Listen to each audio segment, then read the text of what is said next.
우리 집에 저딴 걸 왜 둔 거야? 40년 일본 자존심 무너뜨린 하얀 덩어리의 정체. 여러분, 저는 나카무라 케니치입니다. 72살이고 일본 사이타마현에서 40년간 기계공학을 가르친 대학 교수였어요. 평생 일본 기술이 세계 최고라고 믿고 살아왔습니다. 그런 제가 왜 지금 한국 세탁기 이야기를 하고 있을까요? 사실 몇 달 전까지만 해도 상상도 못했던 일이죠. 제 거실 한복판에 놓인 하얀 덩어리 하나가 40년간 쌓아온 제 자존심을 완전히 바꿔놓았거든요. 대체 무슨 일이 있었던 걸까요? 지금부터 들려드릴게요. 본 영상은 개인정보 보호를 위해 스토리를 재구성한 이야기입니다. 여기서 잠깐. 여러분들의 구독과 좋아요는 대한민국의 위대함을 널리 알리는 큰 힘이 됩니다. 저는 평생 원리 원칙을 철저히 지키며 살았습니다. 아내가 세상을 떠난 후 5년째 혼자 살고 있는데 모든 일을 스스로 해결하는 게 제 자부심이었어요. 특히 세탁은 지하에 있는 일본산 세탁기로 직접 했습니다. 매주 월요일과 목요일, 정확히 오전 9시가 되면 빨래감을 들고 지하로 내려갔죠. 계단이 가파르긴 했지만 72살 나이에도 문제없다고 생각했어요. 일본 남자는 이 정도는 해야지라고 스스로 다짐하면서 말이죠. 그런데 몇 달 전부터 무릎이 아프기 시작했습니다. 퇴행성 관절염이라고 하더군요. 병원에서는 무거운 걸 들지 말라고 했지만 제가 누군가에게 도움을 청한다는 건 상상할 수 없었어요. 일본 기술로 만든 세탁기인데 이 정도 관리도 못하면 남자가 아니다라고 생각했거든요. 그러던 어느 목요일 오전이었습니다. 평소처럼 빨래 바구니를 들고 지하로 내려가던 중이었어요. 무릎에 힘이 빠지면서 발을 헛디딘 순간 쿵소리와 함께 계단을 굴러떨어졌습니다. 정신을 잃었다가 깨어보니 병원 침대였어요. 의사는 말했습니다. 나카무라 선생님, 다행히 큰 부상은 없지만 앞으로는 계단 오르내리기를 조심하셔야 합니다.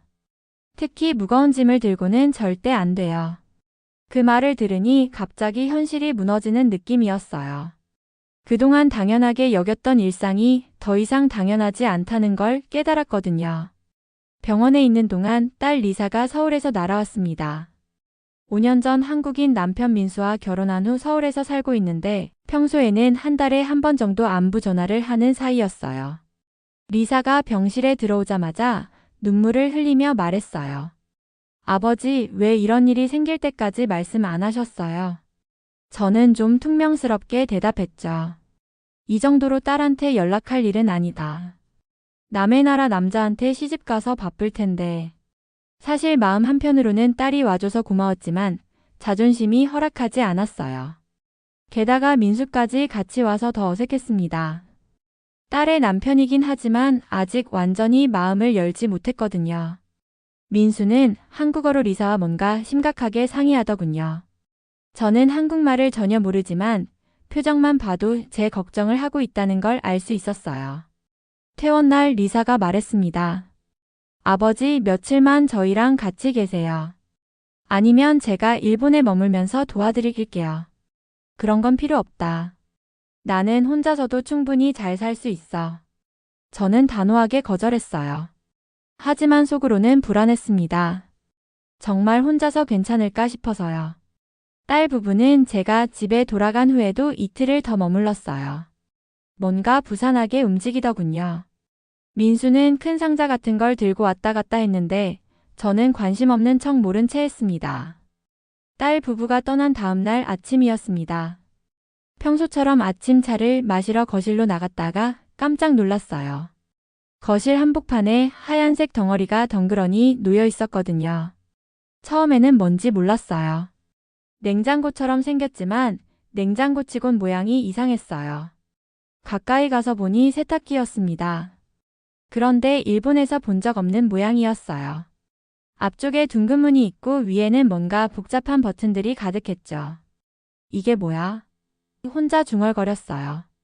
세탁기 옆에는 편지가 놓여 있었습니다. 리사가 쓴 편지였어요. 아버지, 계단 오르내리시느라 고생하시는 걸 보니 마음이 너무 아팠어요. 거실에서 세탁할 수 있게 드럼 세탁기를 준비했습니다. 한국에서 가져온 거예요. 사용법은 민수가 적어둔 설명서를 보시면 돼요. 순간 화가 치밀었습니다. 거실에 세탁기라니요? 일본에서는 상상도 못할 일이에요. 세탁기는 당연히 세탁실이나 화장실 아니면 지하에 두는 거잖아요. 거실은 손님을 맞이하는 공간인데 거기에 세탁기를 둔다는 건 말이 안 됐어요. 게다가 한국산이라고 했잖아요. 저는 평생 일본 기술이 최고라고 믿어왔는데 갑자기 한국 제품을 쓰라니요. 자존심이 상했습니다. 민수가 적어둔 설명서를 보니 한글과 일본어가 함께 적혀 있었어요. 그것도 기분이 나빴죠. 마치 저를 어린아이 취급하는 것 같았거든요. 이런 걸 거실에 두라고? 미쳤나? 혼자 투덜거리면서 리사에게 전화를 걸었어요. 아버지, 한국에서는 다들 그래요. 거실에 세탁기 두는 게 일반적이에요. 일본은 한국이 아니야. 이런 건 필요 없으니까 가져가라. 하지만 리사는 울면서 말했어요. 아버지가 다치실까봐 걱정돼서 가져온 거예요. 제발 한 번만 써보세요. 전화를 끊고 나서도 화가 가라앉지 않았어요. 하얀 세탁기를 보고 있으니 마치 제 영역을 침범한 침입자 같았거든요. 다음 며칠간 저는 그 세탁기를 완전히 무시했습니다. 평소처럼 빨래 바구니를 들고 지하로 내려가려고 했어요. 하지만 계단 앞에서 주저하게 됐죠. 지난번 넘어진 생각이 나니까 다리가 떨렸거든요. 그래도 자존심 때문에 조심조심 내려갔어요. 빨래를 돌리고 나서 올라오는데 무릎이 너무 아팠습니다. 식은땀이 날 정도였어요. 이웃집 할머니 사토씨가 걱정스러운 표정으로 물어봤어요. 나카무라 씨, 얼굴이 안 좋아 보이는데 괜찮으세요? 괜찮습니다. 조금 무릎이 아픈 것뿐이에요. 저는 괜찮은 척했지만 속으로는 불안했어요. 며칠 후 빨래를 거들어 지하로 내려갔다가 또 넘어질 뻔했습니다. 난간을 잡고 겨우 버텼지만 그때 깨달았어요. 이런 식으로는 언젠가 큰 사고가 날 것 같다고. 집으로 올라와서 거실의 하얀 세탁기를 쳐다봤어요. 저게 정말 작동하긴 하나? 궁금했지만 쉽게 인정하고 싶지 않았어요. 그런데 이상한 일이 생겼어요. 지하 세탁기에서 빨래를 돌릴 때마다 소음이 유난히 크게 들렸거든요. 평소에는 별로 신경 안 썼는데 거실에 조용한 세탁기가 있으니까 비교가 되더군요. 저 하얀 게 정말 소리가 안 나나? 호기심이 생겼지만 여전히 시도해볼 용기는 나지 않았어요. 일주일이 지난 어느 일요일 아침이었습니다. 침대 시트에 차를 쏟아서 얼룩이 생겼어요. 평소 같으면 지하로 내려가서 빨았겠지만 계단을 오르내리기가 너무 부담스러웠죠. 거실의 세탁기를 쳐다보다가 결국 마음먹었어요. 한 번만 써보자. 안 되면 지하로 가면 되니까. 민수가 써준 설명서를 읽어봤어요. 생각보다 복잡했어요. 온도 조절, 세탁 코스, 헹굼 횟수까지 세세하게 설정할 수 있더군요. 일본 세탁기보다 기능이 훨씬 많았어요. 처음엔 가장 기본적인 설정으로 해봤습니다. 시트를 집어넣고 세제를 넣은 다음 시작 버튼을 눌렀어요. 그런데 깜짝 놀랐습니다. 소리가 거의 안 났거든요. 이게 진짜 작동하는 거야? 의심스러워서 가까이 가서 들어봤어요. 아주 미세한 윙잉 소리만 날 뿐 거의 무음에 가까웠어요. 지하에 있는 일본 세탁기는 돌 때마다 쿵쿵거리고 진동도 심했거든요.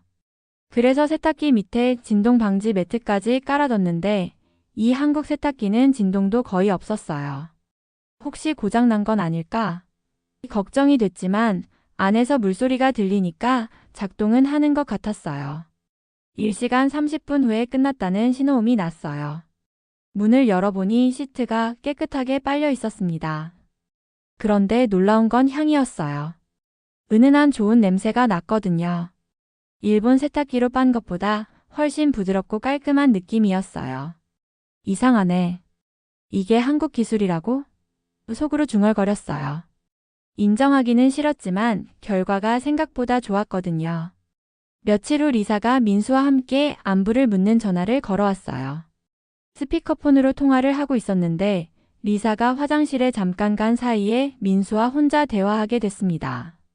민수가 어색하게 말했어요. 아버지 세탁기 사용하고 계세요? 그냥 한번 써봤다. 솔직히 말하기가 부끄러웠어요. 사실 그 세탁기 구하는 게 쉽지 않았어요. 민수가 조심스럽게 말했어요. 일본 내수용으론 그런 기능이 없어서 한국에서 직수입해야 했거든요. 뭔 기능?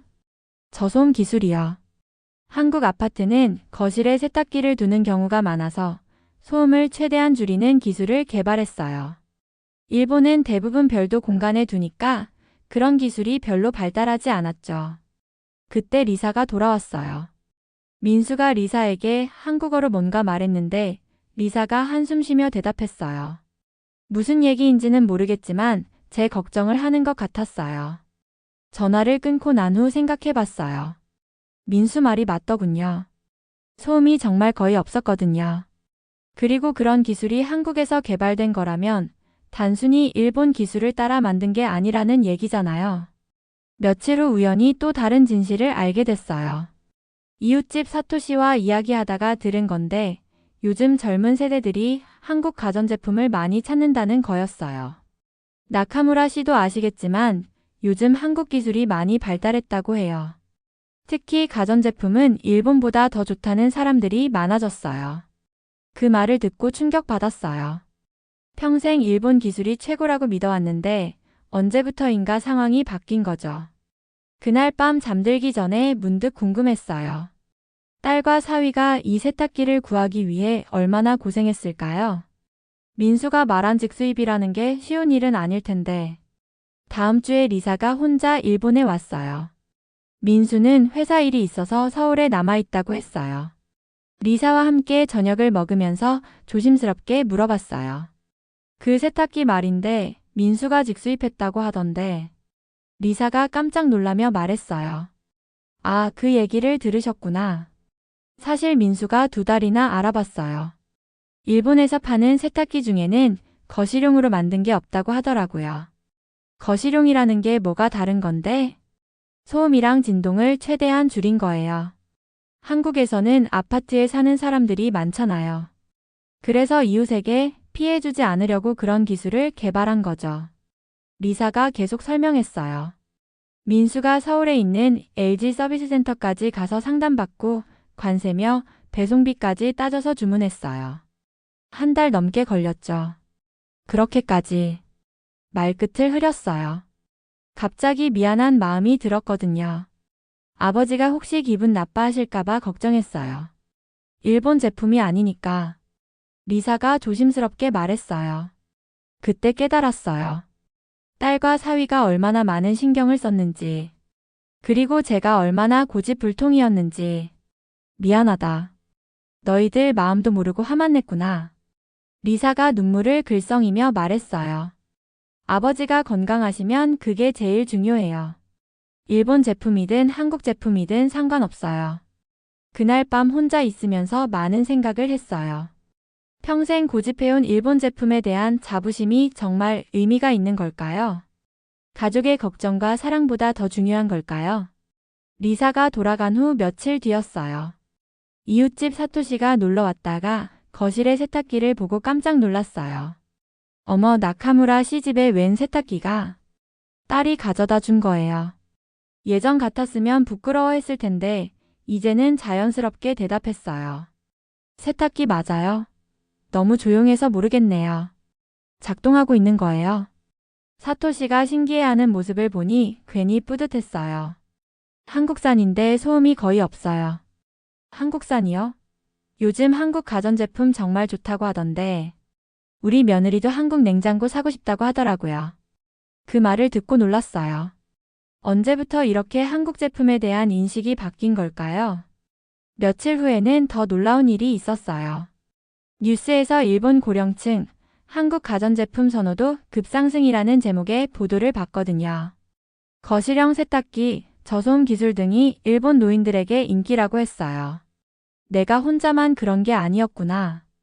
안도감이 들었어요. 그날 저녁 민수에게 직접 전화를 걸었어요. 사위에게 먼저 전화한 건 처음이었어요. 민수야, 그 세탁기 기술에 대해서 좀 더 자세히 알려줄 수 있겠나? 민수가 반가운 목소리로 대답했어요. 물론이죠, 아버지. 궁금한 게 있으시면 언제든 물어보세요. 인버터 모터라는 게 뭔가? 아, 그건 모터 속도를 정밀하게 조절하는 기술이에요. 기존 모터보다 소음이 적고 에너지 효율도 높죠.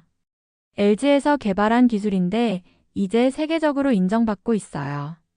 민수가 쉽게 설명해줬어요. 세탁기 설계부터 소재까지 모든 게 아파트 환경에 맞춰져 있다고 했어요. 일본과 한국의 주거 문화 차이를 고려한 기술이라는 거죠. 그리고 아버지, 사실 이 세탁기는 일본 내수용보다 더 고급 모델이에요. 수출용이라서 더 많은 기술이 들어갔거든요. 그 말을 듣고 깜짝 놀랐어요. 더 좋은 제품을 가져다 준 거였구나. 대화를 마치고 나서 거실에 앉아 세탁기를 쳐다봤어요. 조용히 돌아가는 모습이 이제는 든든해 보였어요. 한국 기술이 내 자존심보다 더 따뜻했구나. 혼자 중얼거렸어요. 그동안 제가 얼마나 편견에 사로잡혀 있었는지 깨달았거든요. 기술에는 국경이 없다는 걸, 좋은 건 좋은 거라는 걸 이제야 알겠더군요. 지금은 매일 그 세탁기를 사용하고 있어요. 소음 걱정 없이 언제든 빨래할 수 있어서 정말 편해요. 무릎도 많이 좋아졌고요. 얼마 전에는 이웃들에게도 추천했어요. 사토시가 똑같은 모델로 주문했다고 하더군요. 가끔 리사와 민수가 전화할 때면 고맙다고 인사해요. 단순히 세탁기를 가져다 준 것에 대한 고마움이 아니라 제 고정관념을 깨뜨려 준 것에 대한 고마움이에요. 이제 저는 한국 드라마도 보고 한국 음식도 해 먹어봐요. 리사가 보내준 김치로 김치찌개도 끓여 먹었어요. 맛있더군요. 기술 앞에서는 겸손해야 한다는 걸 배웠어요. 어느 나라 제품이든 좋은 건 좋은 거고 필요한 건 필요한 거라는 걸 말이에요. 40년간 쌓아온 자존심이 무너졌다고 생각했는데 사실은 더 넓은 마음을 갖게 된 거였어요. 거실에서 조용히 돌아가는 하얀 세탁기를 볼 때마다 가족의 사랑과 기술의 발전에 감사한 마음이 듭니다. 오늘의 사연은 여기까지입니다. 지금까지 미라클 대한민국 저는 윤서였습니다. 여러분의 생각을 댓글에 작성해 주세요. 또한 대한민국의 위대함을 널리 알리기 위해 구독, 좋아요로 함께 해주세요. 오늘도 좋은 하루 되세요. 감사합니다.